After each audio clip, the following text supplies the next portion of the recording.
창조주 하나님을 반역한 아담의 후손인 아브라함은 공식적 수준에서 온 우주와 인류의 경영에 표준 되시는 창조주 하나님을 신뢰, 즉 인정하고 경외했습니다.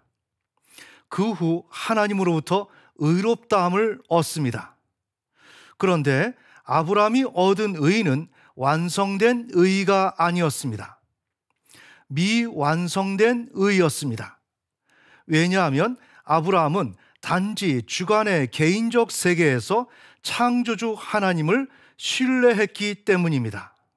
따라서 이후의 객관의 현실 세계에서 창조주 하나님을 신뢰해야 했습니다.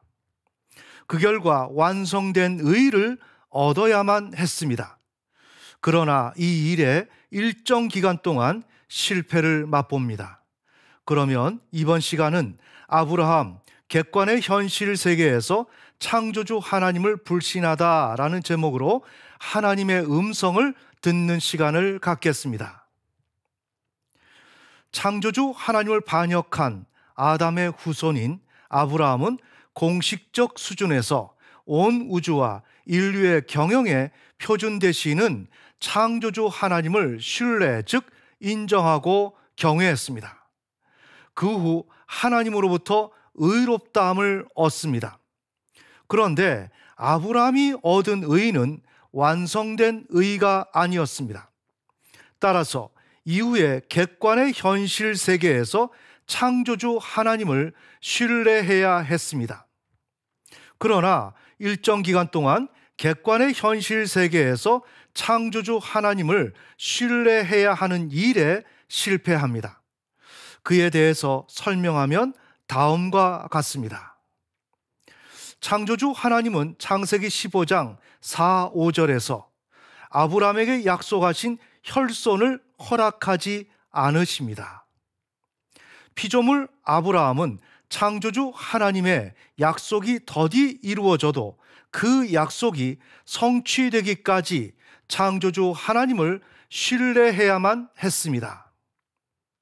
그러나 아쉽게도 객관의 현실 세계에서 표준 되시는 창조주 하나님을 온전히 인식하기는커녕 자신의 개별적 입장에 따라 스스로 인생의 주관자가 되어 문제를 해결하고자 시도합니다.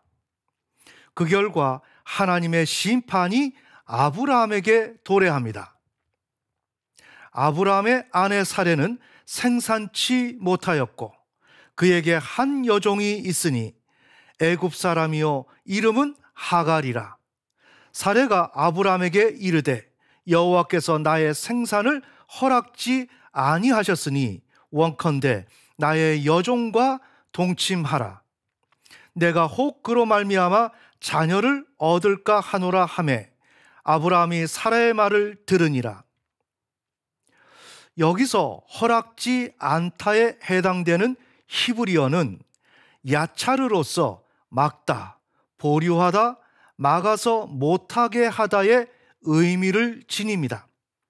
그런데 이 단어는 창세기 20장 18절과 역대하 7장 12절로부터 14절에서 인간에게 행하시는 하나님의 심판의 행위로 묘사됩니다.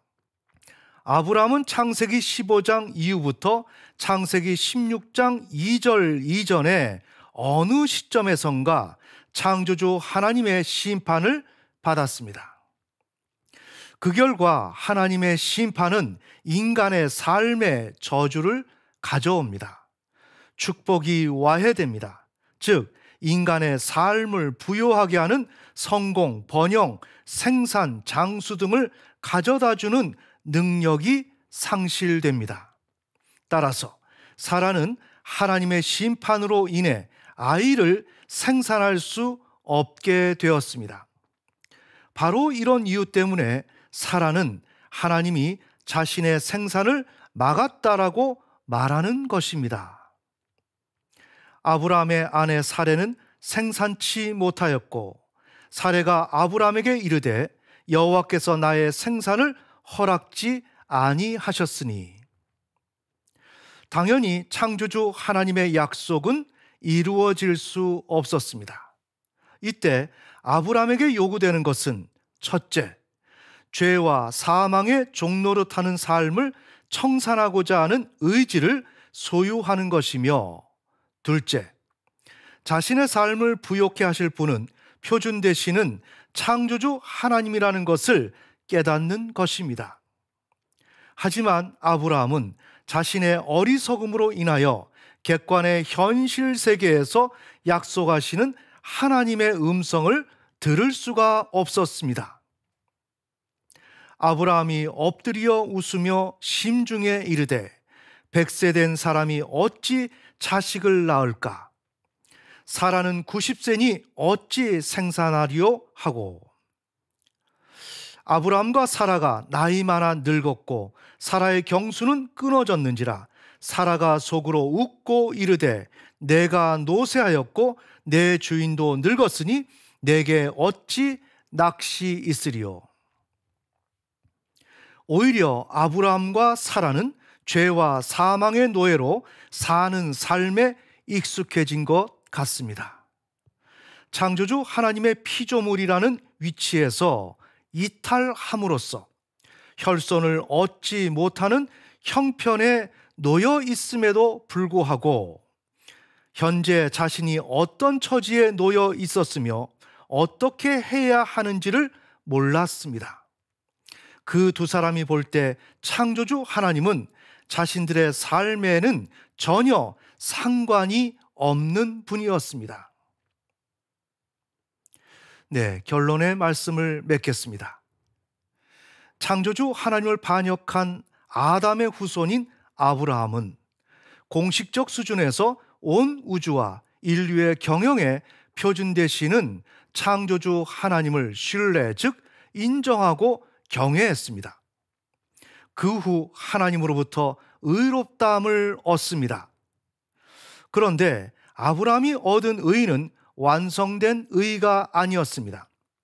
따라서 아브라함은 이후에 객관의 현실 세계에서 창조주 하나님을 신뢰해야 했습니다. 아쉽게도 객관의 현실 세계에서 표준 되시는 창조주 하나님을 온전히 인식하지 못합니다. 자신의 개별적 입장에 따라 스스로 인생의 주관자가 되어 문제를 해결하고자 시도합니다. 그 결과 하나님의 심판이 아브라함에게 도래합니다. 여기서 그들은 죄와 사망의 종로로 타는 삶을 청산하려는 의지를 소유해야 했습니다. 그 후 자신의 삶을 부욕해 하실 분은 오직 표준 되시는 창조주 하나님이라는 것을 깨달아야만 했습니다. 하지만 어리석어서 객관의 현실 세계에서 약속하시는 하나님의 음성을 들을 수가 없었습니다. 그런데 그들의 문제의 본질은 첫째, 아브라함과 사라가 하나님이 창세기 15장 4, 5절에서 말씀하시는 내용을 이해하고 창조주 하나님을 믿어 의롭다 여김을 받은 후 하나님의 통치를 받게 되었음에도 불구하고 죄와 사망의 노예로 사는 삶에 익숙해져 있었다는 것과, 둘째, 자신이 어떤 처지에 놓여 있으며 어떻게 해야 하는지를 모르고 있었다는 것이었습니다. 그 두 사람에게 창조주 하나님은 아무런 가치를 지니지 못하는 분이었습니다. 그러면 오늘은 여기까지 진행하겠습니다.